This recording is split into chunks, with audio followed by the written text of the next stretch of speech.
Yo guys, and welcome to a new video. Today I'm gonna give you my look at Marked Men Rule Plus Shaw.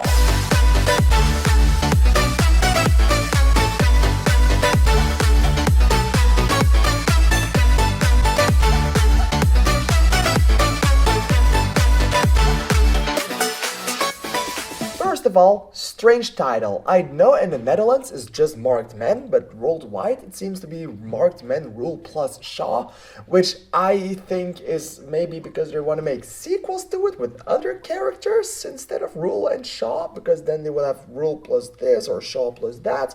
I have no idea, but I do not hope they make a sequel of this, because I did not like Marked Men Rule plus Shaw. Obviously. Well, I have to say, I delayed watching this movie for 2 weeks. I could have gone 2 weeks ago, but for some reason I didn't.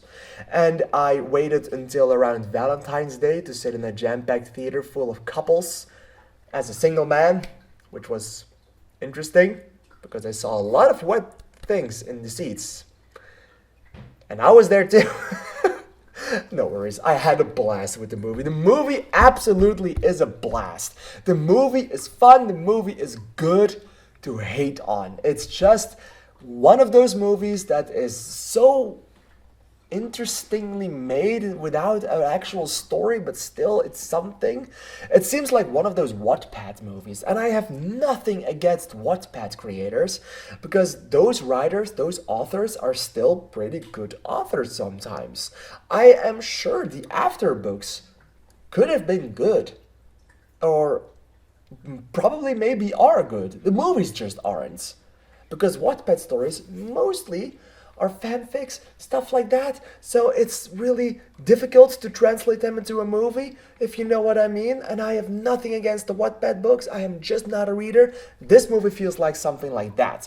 When this movie started and the Voltage Pictures sign appeared, which is one of the producers of the production houses of the movie, and I remember knowing Voltage Pictures from the After franchise, I legitimately got PTSD. I literally, at that point, wanted to walk out of the theater right then and there. Then the rest of the movie happened, and I stayed in my seat. And I have to say, it's still a pretty enjoyable movie. It's absolutely bad. It's absolutely not good, but it's really, really enjoyable because, well, our leads in Chase Stokes and Cindy Taylor, they do their best. And they kind of work together.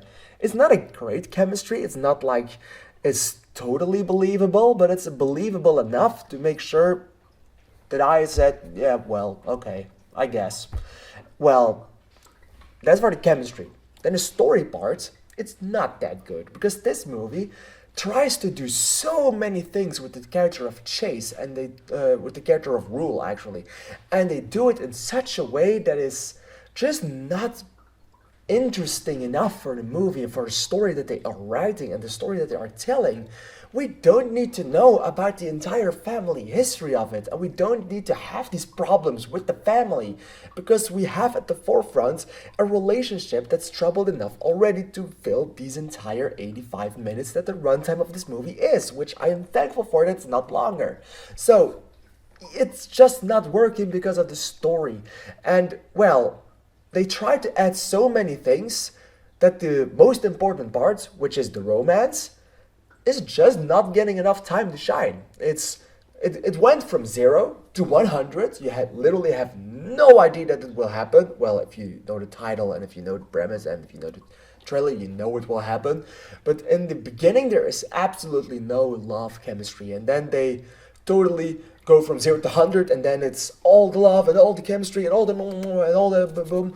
It's very intense and all of a sudden. And then they do some other things to make the story go as fast as possible, and they add more story to it, and then it goes to minus 50, and then it goes back to 80. The movie goes everywhere with these two, even way harder than the After franchise did in one movie. Like, in the end of the After franchise, they kind of were not a couple anymore. They fucked a lot, but they were not a couple anymore. This movie, 180s, they ping pong a bit with it. And it's just very interesting to see. It's just very mind-boggling to see how that this movie was trying to be made with the story because it's just so confusing at times. And I have to say, the side characters really worked well and sometimes even worked better to make the movie better because, well, these two leads, they had chemistry with each other, they worked well together, but they could not carry the entire movie. I mean, I only laughed once in the theater and I laughed my fucking ass off with it because it was that insanely funny. And that is when one of the guys, Rome, Alexander Ludwig's character, totally beats up another guy, and that's by far the most enjoyable scene of the entire movie. So, yeah, it's an enjoyable movie, it's a fine movie, it's a hot movie, like, well, Chase Stokes, he's alright. I'm a man, so I can't blame him. He's a good looking guy. And then you have Sydney Taylor, which is a beautiful woman. And it totally works well. And it's a love to see this movie because they are gorgeous, they work kind of well together, and the movie is just fun to hate on. It's a blast to watch. It's a movie that's so bad it's good. And then the credits start rolling, and I see it's directed by Nick Cassavetes, which is the man that directed The Notebook. The freaking fucking Notebook. And then I hated this movie. So then it was done for me. Like, how can the man that directed The Notebook direct a Voltage Pictures after prequel, sequel, requel, fanfic thing? Which is also a book. It's a book. I really want to read the book to see if the movie and the book have similarities because it's not balanced in a way, I think. So I have to say this movie, I had a lot of fun with it, but it's not a good movie. I'm gonna give it a 5 out of 10 or 2.5 stars. What did you think of Mark Manuel Blashaw? Please let me know in the comments down below because I'm really excited to hear your opinion on it. I want to thank you for watching and goodbye.